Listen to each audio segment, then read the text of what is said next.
নিরপেক্ষ আমরা তদন্ত চাচ্ছি। কারণ আমরা দেখেছি রংপুর হত্যাকাণ্ড, এটা আমাদের সামনে এসেছে, এটা হয়তো আলোচিত হত্যাকাণ্ড, কিন্তু এরা অসংখ্য হত্যাকাণ্ড যেগুলো ধামাচাপা দেওয়া হয় প্রশাসনে অর্থের বিনিময়ে অথবা বিভিন্ন নতজানু প্রভাবশালী ব্যক্তির কাছে নতজানু হয়ে অসংখ্য হত্যাকাণ্ডর বিচারহীনতা আমরা দেখতে পেয়েছি। কিন্তু রংপুরের ঘটনা হয়তো সবার সামনে এসেছে, অনেক ঘটনা আপনাদের সামনে আসে না, কারণ সেগুলো হয়তো মিডিয়া প্রকাশ পায় না, কিন্তু আমরা আইনজীবী হিসেবে এটা আমরা দেখি। সেই জন্য আমরা দেশের সকল হত্যাকাণ্ড আমরা দ্রুত নিরপেক্ষ তদন্ত দাবি করেছি।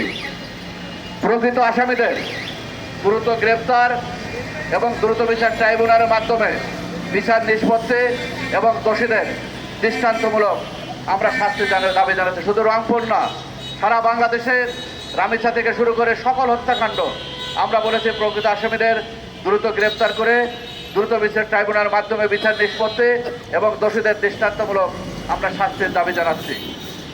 রংপুরের হত্যাকাণ্ডের প্রকৃত রহস্য উদ্ঘাটন এবং প্রকৃত দোষীদের গ্রেপ্তারের জন্য জুডিশিয়াল তদন্তের আমরা দাবি জানিয়েছি।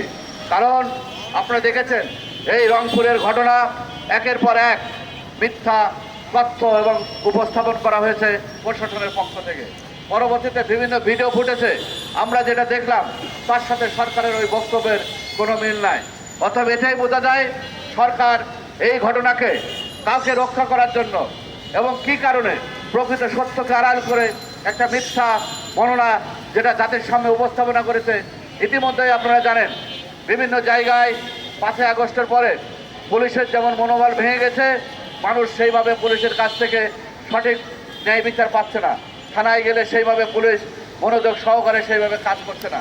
সেই জায়গায় পুলিশের প্রতি মানুষের যে ক্ষোভ রাগ ওই প্রকার 5ই আগস্টে ঘটেছে এবং তার পরবর্তীতেও বিভিন্ন কারণে আমরা দেখলাম যে পুলিশ সেইভাবে কাজ করছে না।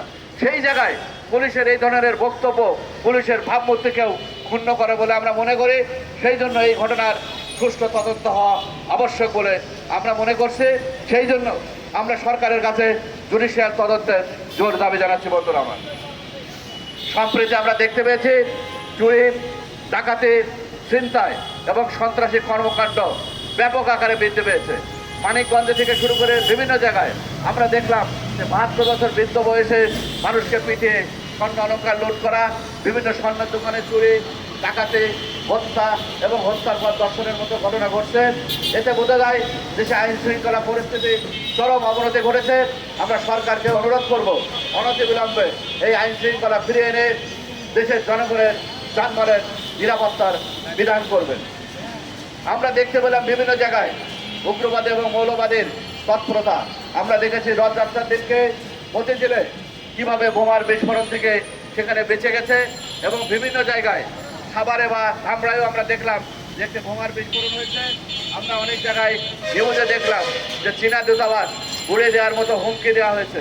অতএব তারা এই ঘটনার সাথে জড়িত, সেটা যে ধরনের উগ্রবাদী হোক, আপনারা বলবেন যে হিন্দু উগ্রবাদ হোক, মৌলবাদী হোক আর উগ্রবাদী হোক, যারাই হোক না কেন, যারাই অপরাধী হোক না কেন, সে যে ধর্মের হোক, ধর্মের বিচার না করে রাজনীতির ট্যাগ না লাগিয়ে তাদেরকে অনতিবিলম্বে তাদেরকে কঠোর হস্তে দমন করার জন্য আমরা সরকারকে অনুরোধ জানাচ্ছি এবং বাংলাদেশ সনাতন পার্টি সহ সংখ্যালঘু সম্প্রদায় সেই ক্ষেত্রে আপনাদের পাশে থাকবে বলে আমরা আজকের এই সমাবেশে প্রতিশ্রুতি দিচ্ছি। বন্ধুরা আমার, আজকে সংখ্যালঘু সম্প্রদায় সহ 6 নম্বর যে আমাদের দাবি, সংখ্যালঘু সম্প্রদায় সহ দেশের সকল নাগরিকের জানমাল এবং ধর্মীয় স্বাধীনতার পূর্ণ নিরাপত্তা নিশ্চিত করার আমরা দাবি জানাচ্ছি। আমরা কিছুদিন আগে দেখলাম ফরিদপুরে গণেশ পূজা করতে বাধা দেওয়া হয়েছে। বিভিন্ন জায়গায় যখন আমরা কোনো পূজা অর্চনা করতে যাই, আমরা ধর্মীয় আচার অনুষ্ঠান করতে যাই, সেখানে গিয়ে প্রশাসনের তরফ থেকে বা বিভিন্ন জায়গা থেকে আমাদেরকে বাধা দেওয়া হয়। এটা যেহেতু সবার দেশ, সবার আগে বাংলাদেশ, অতএব ধর্মীয় স্বাধীনতা মৌলিক অধিকারের পক্ষে পড়ে। অতএব এই ক্ষেত্রে বাধা মানে মৌলিক অধিকারের পরিপন্থী, সংবিধানের পরিপন্থী।